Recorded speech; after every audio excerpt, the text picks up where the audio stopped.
Right. Hello, everyone. Andrew Grant back again. I'm here for a Fireside chat, and I'm joined by Dr. Tony Han, who is the founder, chairman, and CEO of WeRide, self-driving vehicle developer. Thank you very much for joining us today. Thank you very much, Andrew. Thank you for having me. Wonderful. So WeRide, as of late last year, is now a publicly traded company. I wanted to kick off by just asking you how that's going, how you're enjoying being a public company, and has it added any pressures and challenges along your way to commercialize and deploy your technology? Of course, there's lots of enjoyable moments. You know, most enjoyable moment is probably the ceremony for NASDAQ, right? It's kind of exciting. But after being a public company, there are a lot of things we have already started to put into operation. For example, like we team up with Uber, and in the near 5 years, we are going to announce 15 cities internationally, and we will deploy at least 3 cities every year in the first-tier city in the world. And we hopefully to bring robo-taxi service to all over the world. And also, for the second consecutive year, we use our full driverless robo-bus to provide public transportation for Holland-Gaho. Okay, you know when Holland-Gaho comes, the traffic is really terrible. But you know we can handle this kind of scenario, and also team up with Renault, Petit, Massif. We start to deploy the driverless robo-bus operation in France. We also start our trial operation in Barcelona, and the other things, like in terms of algorithm, we deployed our end-to-end ADAS system in Chery's car, and very exciting experiment by the third party called Autolab. It's like during the rush hour in Shanghai, 2 hours rush hour driving, we do a head-to-head comparison to Tesla's FSD. Tesla has 7 takeovers, we only have 2. So there are lots of exciting progress. Basically, being a public company just make me think, okay, how to realize our mission and also bring values to our shareholders. Our mission, by the way, I want to share with you is like to transform urban living with autonomous driving, because we do believe L4 level autonomous driving can driver better than human, safer, and provide more economically method to transport human from point A to point B. So with all of this, you know, doing and just like make us feel like we need to keep on push forward to make sure with the high standard of safety, make the technology works better, and at the same time, within next 10 years of frame, we want to realize our mission. Great. So it sounds like excellent progress, but still quite a lot of ambition to grow the business, expand to new markets, deploy the technology wider and in more different, well, in different vehicle types and classes. So just maybe for those that aren't so familiar with the WeRide business, where do you see yourselves fitting in that self-driving vehicle value chain? You develop the software, but who do you work with from there? Do you want to own vehicles, deploy vehicles? What do you see your role as in the near term and the longer term? Very good question. You know, there are several dimensions, okay? The core business of WeRide is trying to develop autonomous driving technology. And then, you know, we want to cultivate the ecosystem. To me, you know, I'm a big believer of Adam Smith's theory, you know, the wealth of nations. You know, I believe human society can become today, especially when we talk about these things in London, right? You know, Adam Smith's theory, that is our production get boosted because of the split of the jobs. So everybody doing the core value, doing the thing that you are best good at, you are good at. So WeRide is good at developing algorithm, developing software. But at the same time, we want to find the right partners. For example, if we team up with Uber, you know, Uber is as a worldwide leader for car-hailing platform. They have deep root in the target market, and we don't need to do another layer of user acquisition operation stuff. We will just like give all the work that Uber are good at to them, and we want to laser focus on the technology part. But in some other areas, there's no local deployment, and in order to realize our dream, to realize our mission, we have to do it. Okay, so to us, we want to be a facilitator to the whole service, not a monopoly for the whole service. That's what we want to do. And when we pick up partners, there are several criteria we want we have. Number one, open-mindedness. Okay, there's some partners, they part with you, but just want to learn from you. So version 1.0, they partner with you. Version 2.0 start to do themselves. I don't think that's a good philosophy or even ethnic to do so. So I just feel like number one, open-minded. Number two, they have to have very good expertise in the field they focus on, like Uber. They have their expertise in operation and in the car-hailing platform. Number three, they must be deep-rooted in the target market. And also, we want to together foster the local economy. We don't want to go to certain market, get the profits, and run away. I don't think that's sustainable. This is a global market. Today, especially in today's geopolitical tensions, all of this kind of thing. And as a responsible enterprise, responsible company, when you enter a certain target, your target is not only to gain profit from that market. Of course, all the business you have to get some profit, but the other purpose, trying to help the local society, help to build up local society. When the people getting richer, they have power to consume. That's our strategy. That's our mission. So overall, that's how WeRide is kind of currently operating, and we really work hard to draw want to work hard to draw the world-class talents to help us to realize our dream. That's lovely to hear. And when you were talking about the different cities in which you want to operate and you are aiming to deploy, how do you go about picking those cities? Is it like you were just saying the driving factor is there is a need for an additional layer to the transportation system, either on the human transportation side or transporting goods that you think you can fill, or are there a number of other factors, like your partners are already there? So there are several factors we want to consider. Number one is the needs of the local society. Like for some aging society, they are short of laborers doing taxi, short of laborers to serve as a bus driver. We want to go to that area, that city, specific city. For some like young cities, there may be some young generation. They are short of jobs, and we don't want to let machine to compete against human being for the jobs. We just want to fulfill the gap between the short of labor and the local society needs. So some aging societies, well-developed countries, all well-developed countries, they have this kind of big problem that is the aging society. And so we want to use AI, use our technology to solve the problems of human society. We don't want to create problems. So by solving the problems the local society facing, we realize our value. So that's the goal for WeRide. Okay. That's why we target market like Mid East, Singapore, and European countries. Okay, so any other factors that would drive you to a location, city? So primarily, I'm wondering about regulation and how to work with regulators. You mentioned how when you're looking for a partner, you're looking for open-minded collaboration.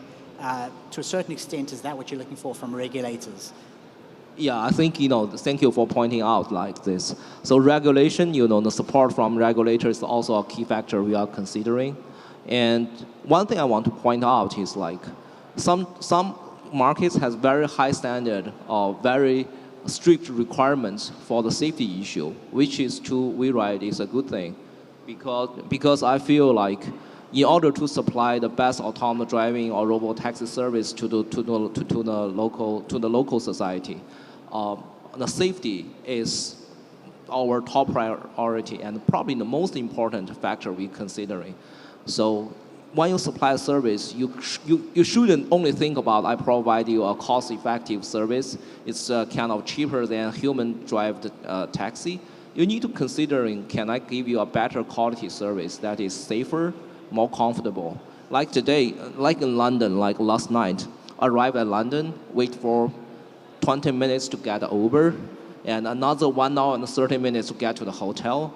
As a, frankly speaking, as one of the best cities in the world, this kind of traffic just like make me feel like, oh, I want to spend like 2 hours in the road, but can I have a moving space? If I have a table, I can check my email working. That's good. So that's why I think robotaxi can help. Robotaxi may not be able to make the traffic hours shorter, but can make you feel more comfortable and make you feel more productive during your trip.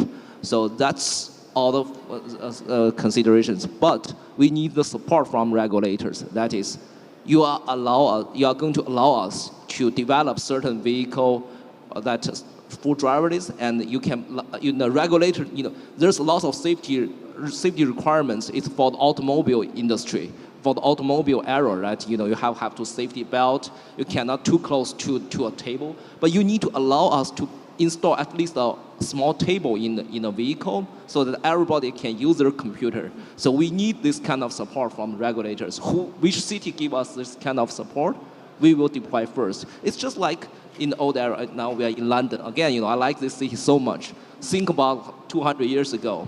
Yeah, 200 years ago. One automobile, 150 years ago, automobile tried to replace the horse-pulled carriage.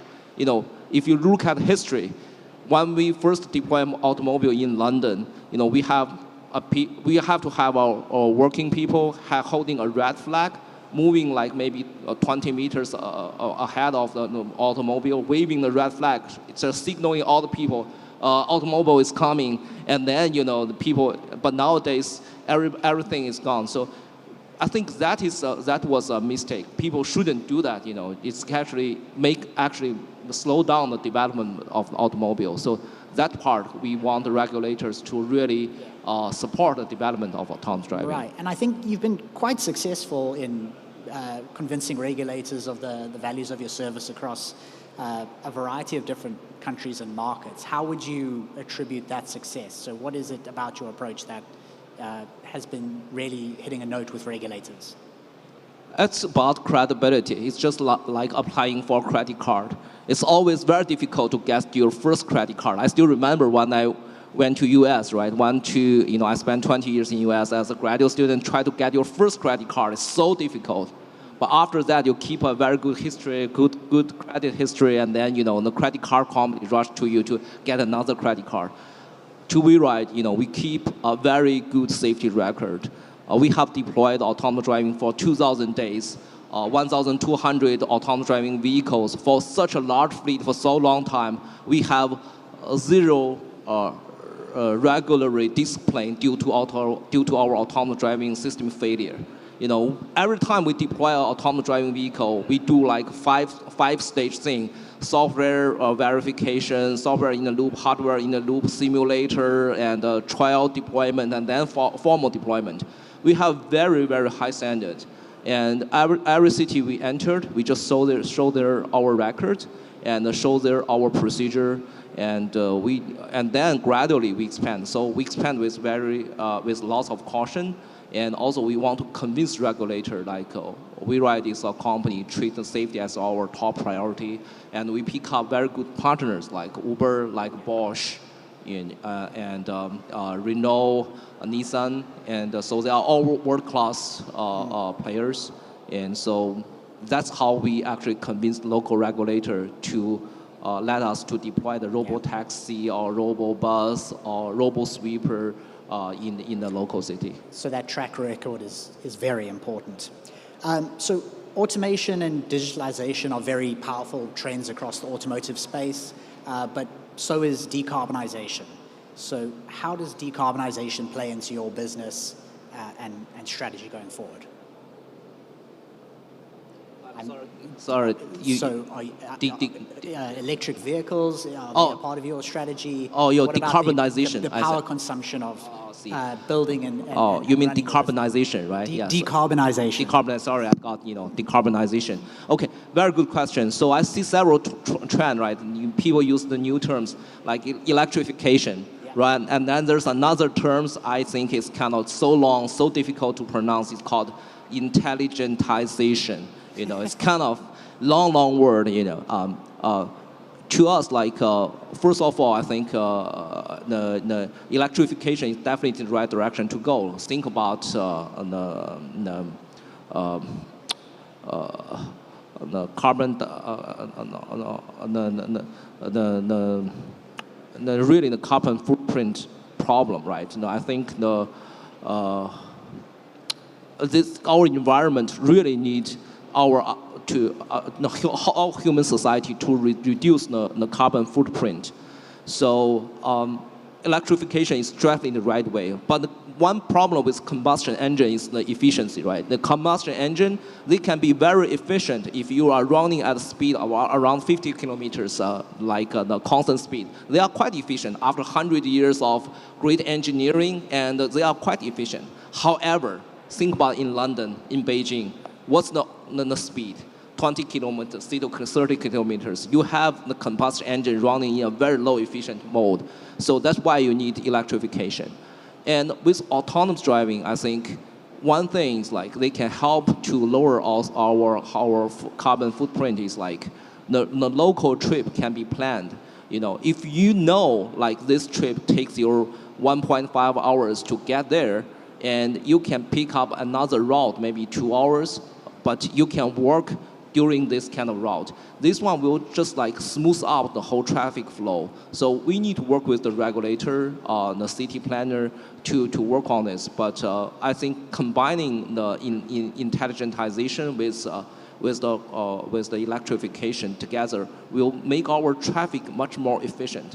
The other thing I want to point out is actually we need to rely on the trains, okay, high-speed train or subway. We need to rely on this because high-speed train and the subway, they are the aorta of the whole traffic. And then we use autonomous driving like our robobus to construct as the same blood, because the aorta just transport thousands or hundreds of thousands of people in the peak hour from point A to point B. And then the small autonomous driving vehicle robobus transport you from B to B1 as a range of 5 kilometers range. Yeah. That's my imagination of the future city. Great. The best vehicles for the best journeys. Oh, excellent. I'm going to sneak in one very quick question at the end as we are out of time. So you've got this portfolio of vehicles that range from the taxi to the shuttle to the robo-sweeper. Which is your favorite? That's a very good question. So there's one advantage of WeRide is the versatility of our technology platform. We have a technology platform called WeRide One. It is kind of universal technology, autonomous driving technology. With very little adaptation, it can work as for the robo-taxi, works for robo-van for logistics, robo-bus for public transportation, and robo-sweeper for the city sanitization, and ADAS for the mass production vehicle. So they are all from the same technology. So ask me which one is my favorite product. Is ask your parents who's your favorite, which kid is your favorite. Okay, I think they are all my favorite kids in certain dimension. All depends on the metrics. Wonderful. Looking forward to seeing how your kids grow up. Okay. Thank you very much, Andrew. Round of applause for Tony, please. Thank you. Thank you.